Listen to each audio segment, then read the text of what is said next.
მოგესალმებით, თქვენ უყურებთ გადაცემას განსხვავებული ხედვა. გადაცემის სტუმარი გახლავთ მხატვარ ანიმატორი, რომელმაც 30 წლის წინანდელი მულტფილმი გააცოცხლა და განახლებული სახით დაგვიბრუნა. ამით განსაკუთრებით გახარებულები ვართ ის თაობა, რომლებიც სწორედ ამ მულტფილმზე გავიზარდეთ. მულტფილმს ეწოდება თოვლის გუნდა. გადაცემის სტუმარი კი გახლავთ მხატვარი ანიმატორი ვიქტორ ციკლაური. პირველ რიგში მაინტერესებს, საიდან წამოვიდა ეს იდეა, რომ გაკეთებულიყო ამ მულტფილმის ეგრეთ წოდებული რემეიკი და როდიდან გაჩნდა ეს იდეა? ეს იდეა იყო პალიტრა მედია ჰოლდინგ ჯგუფის პროექტი, რომ გაკეთებულიყო ესეთი რემეიკი, თანამედროვე ვარიანტი ამ ცნობილი ანიმაციური ფილმის, რომელიც ყველას უყვარს ძალიან. სამწუხაროდ ეს ჩვენთან ეს ქართული ანიმაციური ფილმები ხარისხი არ არის ესეთი დონის მაღალი, შენახული არ არის ესე კარგად და YouTube-ზე და ინტერნეტში რო არის, ბავშვებს რო უნდათ ნახონ კაი ფერები და ამიტომ ეს მშვენიერი ნამუშევარი ეს ჩვენი მულტფილმები ძველი, მაგარი ფერებით, ხმით, ყველაფერით, მაგრამ ხარისხი არის ძველი. პირველი ვერსია ეს არის ნახატი, ჩვეულებრივი კლასიკური ანიმაცია ეს ნიმუშია. თოვლის გუნდა და გოგონა თოვლის გუნდა. ჩვენ გადავწყვეტეთ რომ გავაკეთებინა სამგანზომილებიანი გრაფიკა. ბევრ სხვადასხვა მიზეზი ერთ-ერთი იყო რომ ხარისხი ყოფილიყო დაცული, იმიტომ რომ ხელით ნახატს მაინც უფრო დიდი დრო ჭირდება და სპეციფიური ეს არის რა ქვია, მაინც ეს არის ტექნოლოგია. ხოლო რაც შეეხება სამგანზომილებიან გრაფიკას, ხარისხი და ბევრ რაღაცას გაძლევს ესეთი 3D animation რო ამბობენ და მე და ჩემი მეგობარი გელა ბერიანიძე მუშაობდით აქ ანიმაციაზე და რა ვიცი, ორ თვეში გავაკეთეთ ეს 6-7 წუთამდე არის ეს პროექტი და დიდი მადლობა იმათ, ვინც ასე ვთქვათ დააფინანსა და გააკეთა ეს ხელი შეგვიწყო ამის გაკეთებაში. რა პრინციპით არჩიეთ აი თვითონ გოგონას ტიპაჟი, ასე ვთქვათ, ანუ ძველ მულტფილმში რადიკალურად განსხვავდება ესეთი თვალება. ხო, აი მან თელი ესე გარჩევები მიდიოდა როგორი ყოფილიყო ახლა სპეციფიკად ესეთი თუ ისეთი მიდიოდა საუბარი იმაზე რომ ყოფილიყო თანამედროვე დაუშვათ, ხო?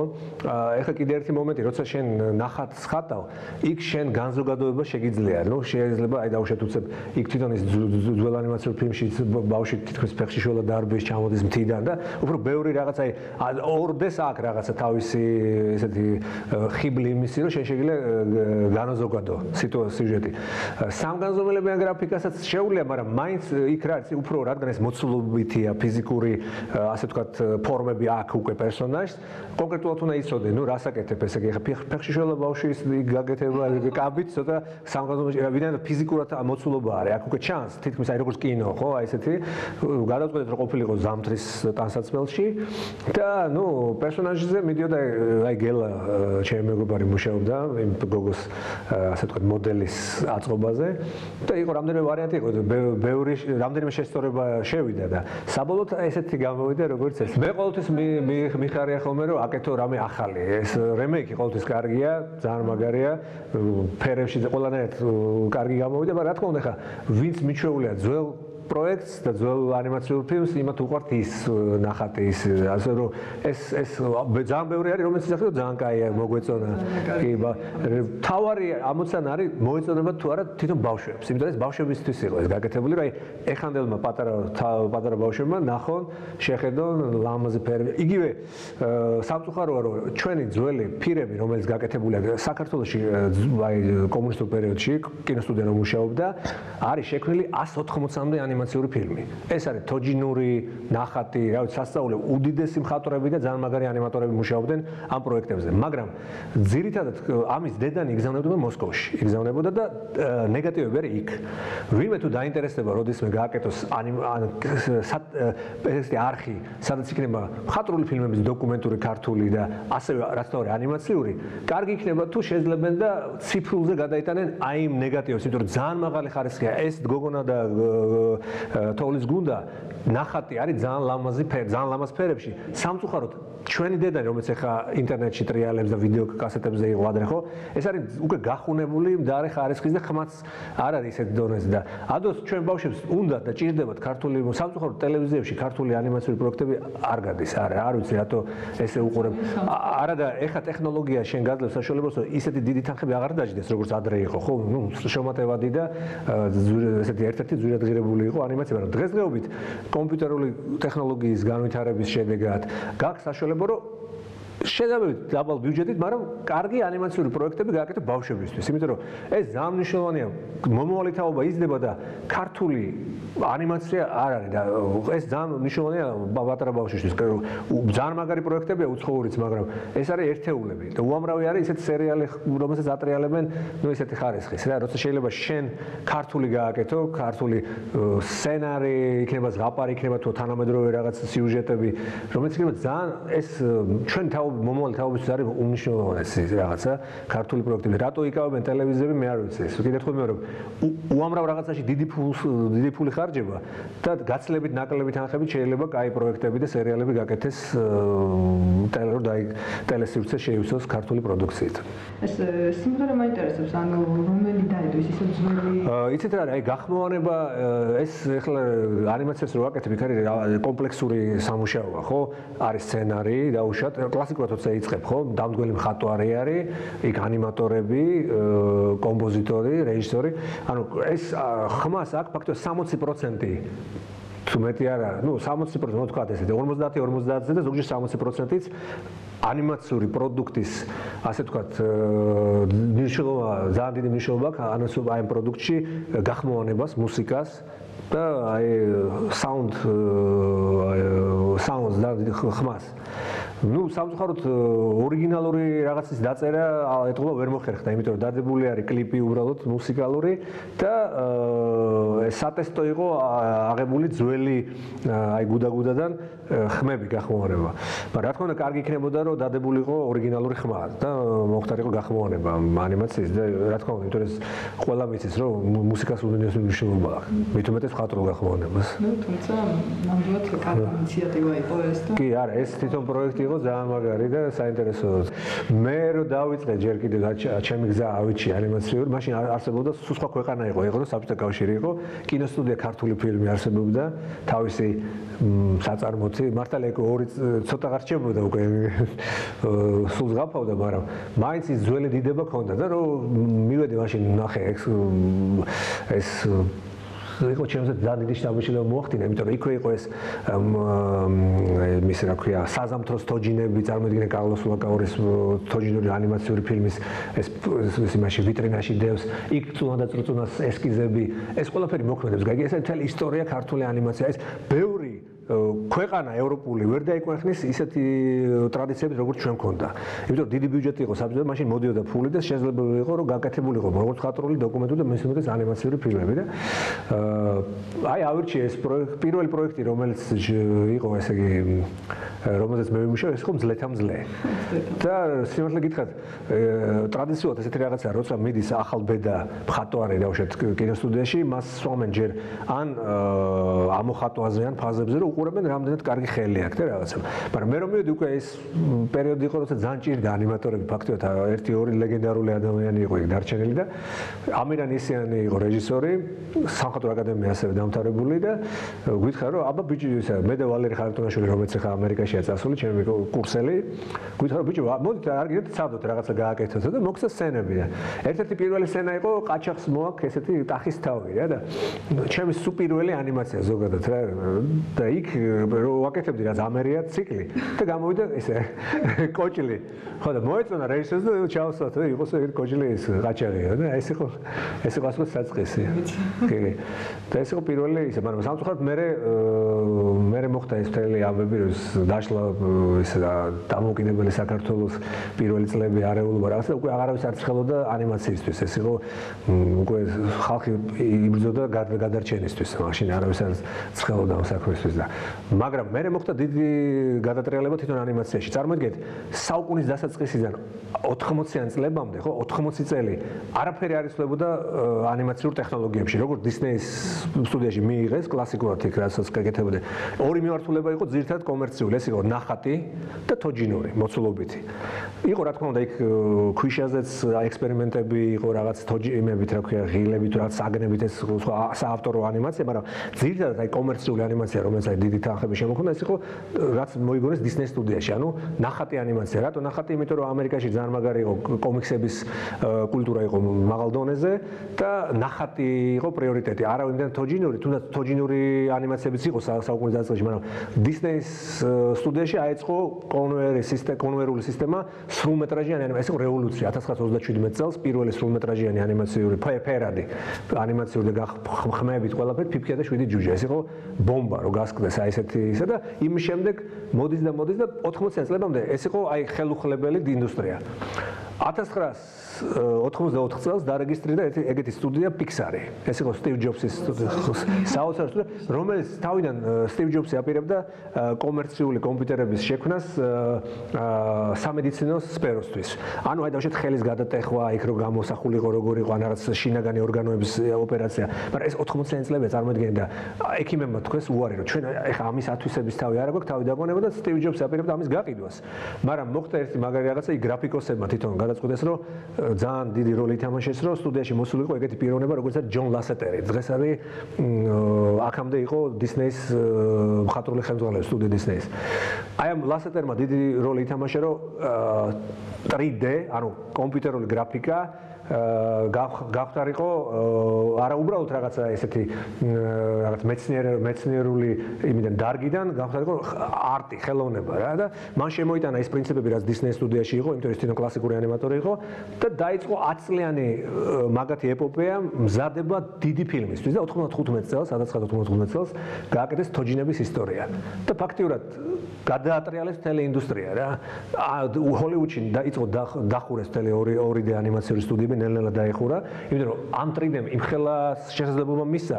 აი ხა მარტივ რაღაცას ვიტყვი, დავუშვათ, მყავთ გმირი, რომელსაც აქვს რაღაცა ლამაზი ეს ტანსაცმელი, რომელსაც ან თუნდაც რა ვიცი მე, ან ცხოველია, რომელსაც ლამაზი ესეთი ისე აქვს, რა ქვია, ნახატი აქვს, ხო? ეს რო ხელით დახატო, შენ ხატავ, წარო ხელით რო ხატავ, წამში გიწევს 20-25 ნახატის დახატვა. ესე იგი, ყოველი ნახატი უნდა ხატო თავისი, ესე ყოველთვის იწვევდა დიდ პრობლემებს. და სამგანზომილებიან პროექტში ერთხელ გადააკრავთ თოჯინას, რასაც გინდა იმ ნახატს და ამოძრავებ. რა თქმა უნდა, აქაც გჭირდება ესე იგი ცოდნა და პლასტიკა და ესე იგი მსახიობის ოსტატობა იქნება თუ ანიმაციის ასე ვთქვათ იმის ცოდნა, მაგრამ 3D გადადის ამ ეგრეთ წოდებული სამგანზომილებელი გრაფიკა გადადის აი ძალიან დიდი შესაძლებლობებს. კამერის მოძრაობა, თვითონ სცენაში მოძრაობა, ფაქტობრივად კინოს აკეთებ. თვითონ ანიმაცია არის საკმაოდ მომგებიანი სფერო. ეს არ არის ესეთი რაღაც, რომ აი ფული ჩავდოთ ქართულ ანიმაციაში და მოდი რაღაც გადარჩენა კი არა, მაგას უნდა სწორი მენეჯმენტი და ის თვითონ მოიტანს შემოსავალს. ანუ რეალურად ჩვენი ასე ვთქვათ ანიმაციის და ანიმაციის სფეროს სპონსორი პოტენციური არის ან ტელევიზია, ან კინოთეატრები. ან უნდა გაკეთეს იმ თანხებში, რომ შემოსავალი ნახონ კინოთეატრებმაც, ტელევიზიამაც და რა თქმა უნდა თვითონ ანიმატორებმაც. ანუ ამიტომ ეს არის სწორედ დასალაგებელი თემაა რა, ასე რომ მოხდეს სწორედ დალაგება მენეჯმენტი იმისა თუ რა უნდა დაიხარჯოს, რამდენი უნდა დაიხარჯოს და როგორ უნდა გაკეთდეს ეს თუ ის რომ იყოს სწორი ხელშეწყობა და დაფინანსება, იქნება ძალიან პოპულარული და ყურებადი ქართული მულტფილმები. რა თქმა უნდა იქნება. აი ეხლა ელემენტარულ რაღაცას ვიტყვი. აქ ძირითადად ყოველთვის იყო პოლიტიკურ ჩვენ ეხლა იმისთვის რომ რაღაც გადარჩენილი იყავით, რაღაც ყოველთვის ან რეკლამას ვაკეთებდით, ან ნუ შემოთავაზება იყო. პირველი ჩვენი ესე ვთქვათ დამოუკიდებლობის პერიოდში ესეთი პროექტი ცნობილი იყო დარდუბალა, ხო? რომელიც ხარისხით ეხლა ნახატის ხარისხი იქ ვერაფერს ვერ ვიტყოდები, რომ კვირაში 10 წუთის 12 წუთის გაკეთება ეს არის სიგიჟე უბრალოდ წარმოუდგენელი რაღაცა იმ პერიოდში. მაგრამ მე რაღაც დრო გადის, აი მაგალითად ეხლა ბოლოს ვაკეთებთ ქერის უბანს და ქონდა უდიდესი რეიტინგი და ძირითადად ბავშვები მოდიოდნენ ექსკურსიაზე, რომ ენახათ ეს პერსონაჟები, რატო? ხო, ბავშვი მოდიოდა, იმიტომ რომ საბავშვო პროექტი არ არის ტელევიზიის სივრცეში.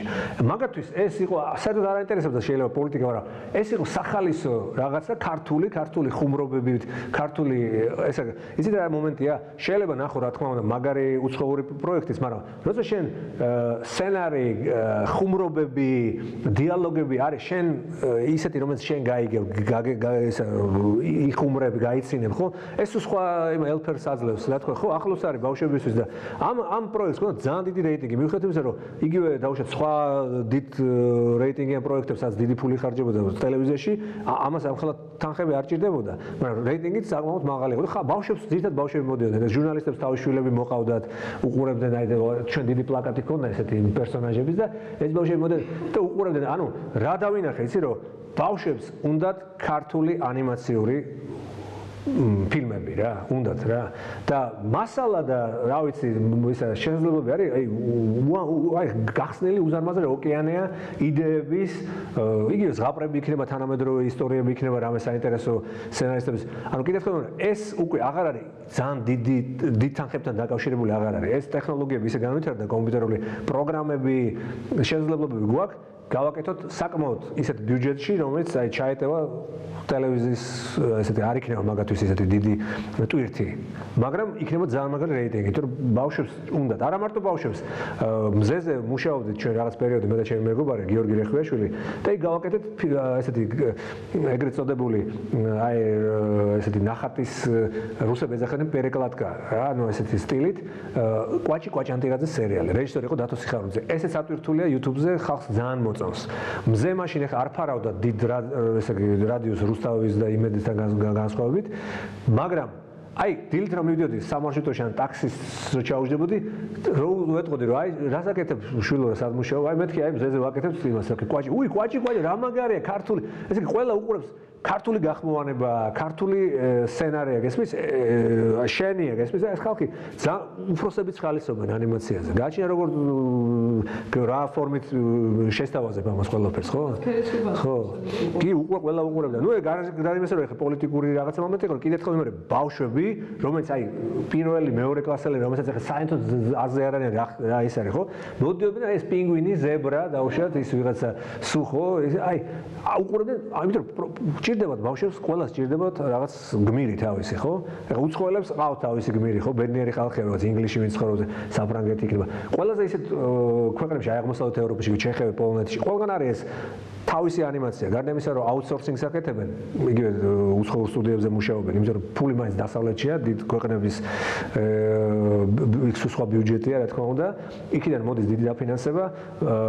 ერთი გამოცდილება ქონდა ჩვენ, ასევე 96-97 წლებში, მე და ვალერი ხარდონაშვილი, ჩემი კურსელი, მუშაობდით უნგრეთში, ბუდაპეშტში. ჩვეულებრივ აი აკადემია დაამთავრეთ და წავედით იქ. ერთი წელი ვიმუშაოთ, სტუდია ვარგა იყო ეგეთი სტუდია, პატარა კომერციული ანიმაციური სტუდია იყო, ჩაბო ვარგა ცნობილი რეჟისორი უნგრელი, იმის სახელობის, რომელიც აკეთებდა დაკვეთებს, მაგალითად სიმსონების რაღაც ნაწილ სერიალს აკეთებდნენ, დისნეის სტუდიასაც პატარა მონაკვეთს აკეთებდნენ და ასევე იყო ეგეთი პროექტი საბავშვო წიგნის ეკრანიზაცია, რომელიც ინგლისელებს ძალიან ძვირი უჯდებოდათ ბრიტანეთში და უნგრელებს დაუკვეთეს მაშინ.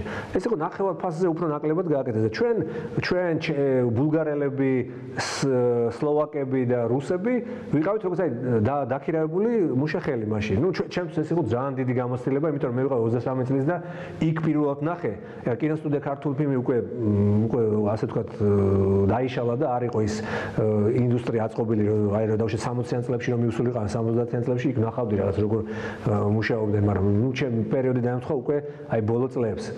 და აი აქ ვარგა სტუდიაში მე პირველად ნახე რა არის ანიმატორის პროფესია, როგორ არის მოდის სპეციალური ლეაუტები, ნახატები, ხმა და იმის მიხედვით როგორ შენ უნდა განავითარო პერსონაჟი, გააკეთო ანიმაცია.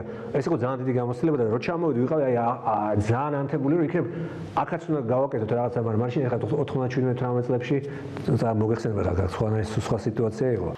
ვიქტორ, მე ვნახე თქვენი მულტფილმი 2 წუთიანი, თუ არ ვცდები თუ 3 წუთიანი, ეს არის რუსული პროპაგანდის საწინააღმდეგო და სანამ უშუალოდ დეტალებზე ვისაუბრებდეთ, მანამდე მინდა მაყურებელს მიცეს საშუალება კადრში იხილონ ეს მულტფილმი.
ვიქტორ, ამ მულტფილმის შექმნის იდეა საიდან წამოვიდა და როდის შეიქმნა, რომ მოგვიყვეთ? 2008 წელს მოიხსენებათ ეს, როცა შეერაგებული რუსული აგრესია მოხდა. ჩვენ მაშინ მუშაობდით სარეკლამო სააგენტო სარგეში, მაგრამ აი ეს ამბები რომ მოხდა მაშინ პრობლემები დაიწყო სარგეში, ასე ვთქვათ, სამსახური დავკარგეთ მაშინ და გარდა ამისა იყო რაღაცა ძალიან დიდი ის რაღაც პროტესტი, რაღაცა მინდოდა გამეკეთებინა რა, იმიტომ რომ ინტერნეტში მიდიოდა ეს რუსული, მაშინ ეს ეხა უკრაინაშიც რომ მოხდა კონფლიქტი, ცოტა სოფლიოში ცოტა სხვა სიტუაცია არის, სხვა განწყობებია, მაგრამ მაშინ ჩვენ ვიყავით, აი მარტონი ვიყავით, ხო, ისე მოხდა რომ გეგონება აი საქართველოს რაღაცა აი ეს რაღაც შეცდომა დაუშვა და დიდი დათვი დაეხლა ჩვენ ვართ მარტო და ეს რუსები ინტერნეტში წერენ რაღაცა საზღვრებებს და მინდოდა რომ გამეკეთებინა რაღაცა საწინააღმდეგო რაღაცა, უბრალოდ კი არ დამეწერა, არამედ გამეკეთე ანიმატორი ვარ და რაღაცა გამეკეთებინა მინდოდა. და ამიტომ იანვრის 2009 წლის იანვარში, ესე იგი ჩაუჯექი ამ საქმეს და ჩემი კომპიუტერი რასაც გაკაჩავდა, ასე ვთქვათ, იმ რენდერი იქნებოდა თუ რაც იქნებოდა, გავაკეთე ეს ეგრეთ წოდებულ Stop Russia. დათვი დავარქვი თავიდან, მაგრამ იქ მაშინ აქცია იყო გახსოვთ Stop Russia. ხო და იქ YouTube-ზე ამ დავაწერე Stop Russia დათვის ეს bear, რომ ყოფილიყო ეს რა ქვია, ასე ვთქვათ, ჩემი პასუხი რაღაც აი ამ ამბებთან დაკავშირებით. იცი როგორ რაღაცა იყო, რაღაც მომენტში ერთი რაღაც მომენტი იყო, ახალი დამთავრებული იყო ეს კონფლიქტი, მომხდარი უბრალოდ რა დამთავრებული და სამწუხაროდ იცი როგორ რაღაც ჩვენი იყვნენ ადამიანები, რომელიც აი გეუბნებოდნენ აი მაგარია, ჯიგარი ხარ რაღაც, მაგრამ იყვნენ ქართველები, რომელიც აი რატო აღიზიანებთ, რატო ახატავთ დათს, გერბს და რა გვინდა ეს და ეს ძალიან იმოქმედა ეს ჩემზე, იმიტომ რომ არ იყო ცოტა ესეთი ადამიანები, რომელიც იძახოდა რომ რატო აი ანუ ის კი არა რომ პირიქით რომ აი რაღაცა რომ ჩვენი ტერიტორიები ოკუპირებულია, აგრესიის ხერხული ვართ, ხო?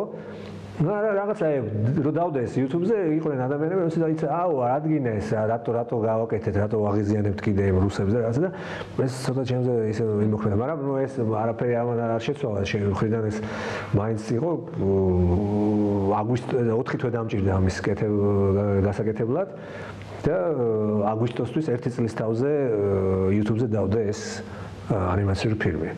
და სხვათა შორის თვითონ რუსებმა მერე დაუშიარეს მედვედევის ოფიციალ, მაშინ მედვედევი იყო პრეზიდენტი და იმ ოფიციალურ გვერდზე დაუდეს ეს ვიღაც არიან ნორმალური რუსებიც, ხო? თავად დაუშიარეს ეს დათვი იმას და ეს უცოტა ვიხალესა ჩემო მეგობარმა მოსკოვიდან მომწერა ინახე შენ დათვი იმათ დადებული საიძე და ცოტა ხანი იდექ სანამ წაშლიდნენ. რა გეგმები გაქვთ მომავალში? რას გეკეთებთ?